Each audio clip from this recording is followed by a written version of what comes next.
Hi everyone, in today's video I'm setting up my 2022 reading journal.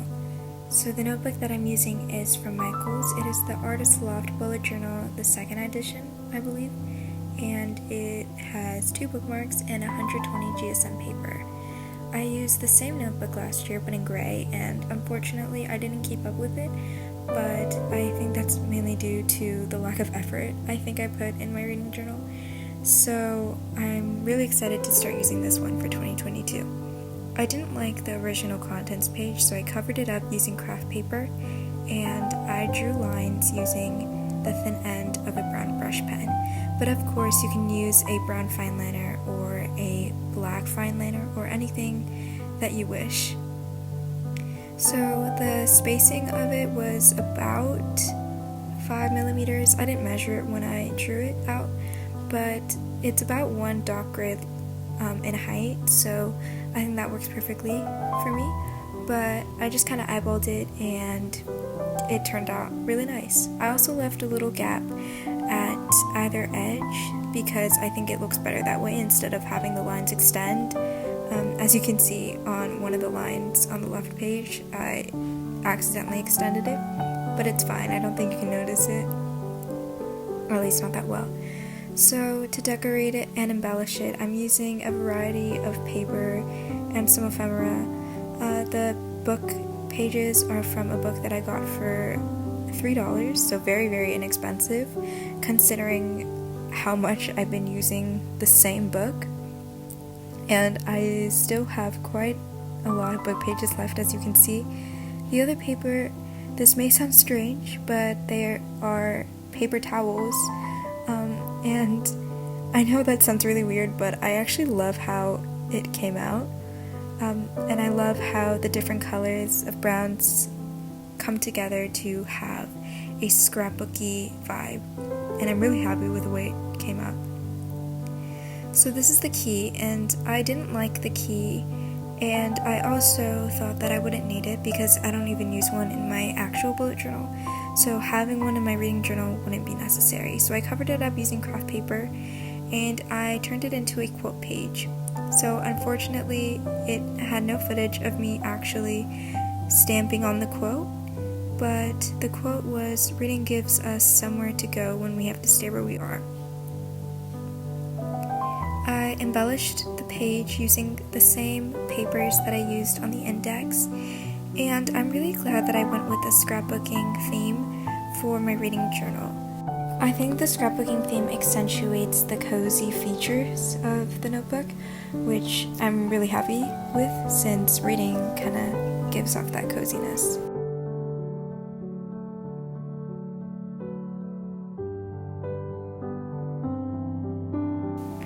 Also, this video was filmed over a course of several days, even weeks. I started filming in late November when I had winter break, and I finished it today, December 12th. So this is my cover page, and all of it got cut out basically because of lack of storage that I had, but hopefully you can see how that turned out. This is the finished quote page, and the flowers that you will see and have seen are real flowers. I picked them from my vase of flowers that I had for many months, and all my flowers were dying no matter how much I tried to salvage them, so I just made use of the dead ones and used it in my journal. So yeah, this page is dedicated to my reading goals. These reading goals are basically, I want to read, maybe 50 pages every night or something like that. I haven't actually decided what I want my goals to be, so I'll be thinking about that over the course of December, and hopefully I'll have around 5 goals before 2022. This page is dedicated to my core novels, where I will keep track of all the books that I have to read for school. There are only 2 books that I'm going to be reading for school this year, which is Midsummer's Night's Dream, I believe, and The Diary of a Young Girl. The page after that is reading recommendations, but I didn't get to film that because my storage ran out. So hopefully you can get an idea. Basically I just did the same title that I've been doing and drew a border. I got the border inspiration from a YouTuber named Henna or Mochi Bujo. I really loved how her bullet journal spreads always turned out, so I kind of used that as inspiration for this spread. And I'm really happy with the way it turned out. So this spread is my TBR or to be read, which is basically a running list of all the books that I want to read. I wanted to make it visual. Basically, I wanted to put all the book covers in instead of just listing it out, because I thought that might be a bit too minimalist, I guess. I don't know what the right word is, but I just wanted to put in all the book covers. I think it's more visually pleasing and aesthetic. I sectioned them off by genre. So this one is realistic fiction, and I put all the ones without an AR level first, and then after that I sorted them by AR level. If you are unfamiliar with AR, it stands for Accelerated Reader. Basically shows what grade level each book is. It has nothing to do with the targeted age demographic of the book. It's more so like how, I guess, what grade a person would be to be able to fully comprehend the book, if that makes sense in any way. But for example, if a book is 5.4, that means that it would be a 5th grader in the 4th month. I'm not sure if that's entirely accurate, but that's just what I was told, and I do use the AR system in my school, so yeah.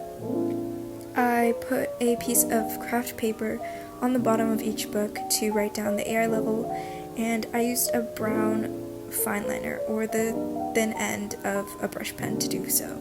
And if any of you are curious, MG Plus stands for Middle Grades Plus, which I believe is 6th through 8th grade, and UG stands for upper grades, which is 9th through 12th grade. I'm not really sure what the range is. MG is middle grades, and it's from 4th to 8th grade. That's just if any of you were curious. So these 2 pages are dedicated to, I guess, realistic fiction novels. Basically anything that could have happened in real life, whether that's in the past or in the present. This page is more of the fantasy realm, so this will have magical realism, fantasy, and science fiction. I wasn't going to include magical realism, but I thought that it was significant enough to include. I was a little bit hesitant, but I did include it, and I'm not sure why, but I included the book Beloved. While I was filming this, I was very close to finishing this novel, so I'm not sure why I included it, but I think it's fine. So to embellish it, I used the same decoration as I've done in the past couple of spreads, just adding some slight differences between them. I used the variety of paper that I had and some grid washi tape as a backdrop. I also used music, like sheet music, in that vintage style. I think it just matched the theme. Also, I thought I made a mistake on the title for magical realism. I didn't, but I thought I did. So I had to try my best to rip it off, which didn't really work since the paper was so thin. But I think it looks cute, and it doesn't look like there was any mistake. I mean, I guess there wasn't, but it's fine. I also really like how that page looked, so it worked in the end. The books that I included for magical realism are Lovely War, Beloved, and 100 Years of Solitude. There aren't that many books in magical realism that I have in my TBR, so if you have any recommendations, please let me know, and I will add them. So this TBR is going to be for the nonfiction books, which include nonfiction in general, biographies, and autobiographies/memoirs. I don't have that many biographies, and unfortunately I didn't get to film myself gluing in all the books, but you will see them at the flip through. So I'm just gluing the titles. If you have any recommendations for any nonfiction novels, I would love to hear them. I'm not a huge nonfiction reader, but I really want to get into that, so if any of you have recommendations, I would love to add them to my TBR. I'm using the same Crayola super tip to draw all the borders on the spreads, and this spread is for all the books that I own. All of them are physical, but if I buy any audiobooks, I'll add them to the list as well. And I'm not sorting them by genre or by AR level, I just kind of added them. I didn't think it needed much structure, I guess, since it's just a running list of all the books I own.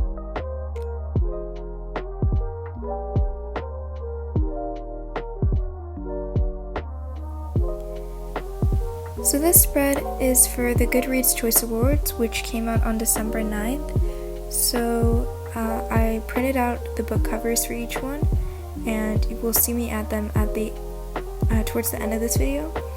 But yeah, at the time of filming this, the Goodreads Choice Award results hadn't come out. But once they came out, I printed out the covers and for myself gluing and putting them in. So this is my anticipated reads, which are basically the books that I have wanted to read for a long time, or books that I found really interesting after hearing reviews or summaries about them. So these are just books that I am very eager to read. So the books that I included are The Poet X, Seven Heavens of Evelyn Hugo, The Vanishing Half, And Then There Were None, Lovely War, Empress of Salt and Fortune, The Midnight Library Stamped, and All Boys Aren't Blue. And I can't wait to get to these books, so I'm very excited.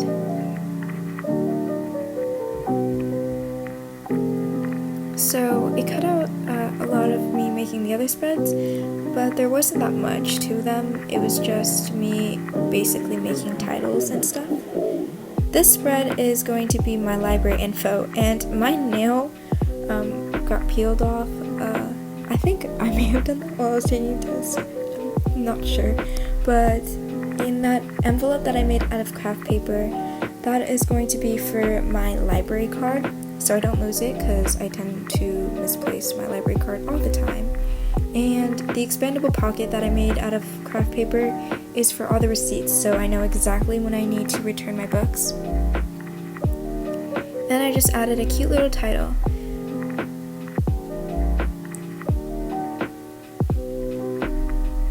On the spread after that, I made a library book tracker, which I didn't film, but I just made the same title, and I left 3 pages blank for it because I do anticipate that I'm going to be getting a lot of books from the library. So this spread is going to be the books, I guess a reading tracker, but I don't anticipate that I'm going to be reading a book every single day. And if somehow I do achieve that, I don't think I'm going to be tracking it and logging it in this journal every single day. If I don't keep up with it, that's okay. I think it'll look cool once it's filled out, but if I don't keep up with it, it's fine. Basically what I did was I drew squares for each day, and I will color it in once I read that day. So this is my book's red spread. This is on page 2. It's way in the front, but I drew thick lines out of my Crayola super tip, which will be a bookshelf. And once I read a book, I will draw a book on the bookshelf and write the title of it on the spine. Hopefully that makes sense. I'll do a video of me filling in all the spreads once I actually read a book in 2022. And the key will include physical books, audiobooks, ebooks, and school books. So this is a book tracker, which my goal is to read 32 books. There's no specific reason except that I think it's a manageable goal, and because it fit perfectly in this little rectangle that I gave it. And I made each square 2 by 2.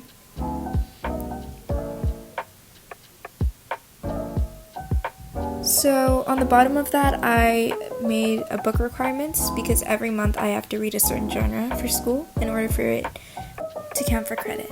I used almost every genre that the Goodreads Choice Awards had, except for humor and I believe young adult fantasy, because I wanted to condense it to 12 books, so it'd be nice. And also because I already included regular fantasy, and the genres that I included are the genres that I read the most. So this is the final flip through of my 2022 reading journal. I had so much fun making this journal. I love how every spread turned out and genuinely really happy with the way that it looks. I think it very much matches my style and it looks exactly the way I had hoped for, which is always nice. And here you will get to see all the spreads that I didn't get to film or the ones that got cut off, like the full book's own spread, and my stats, like monthly favorites, 2022 favorites, 2022 stats. So I hope that you guys enjoyed this video. Subscribe if you want to see more videos like this, and I hope you guys have a great rest of your day.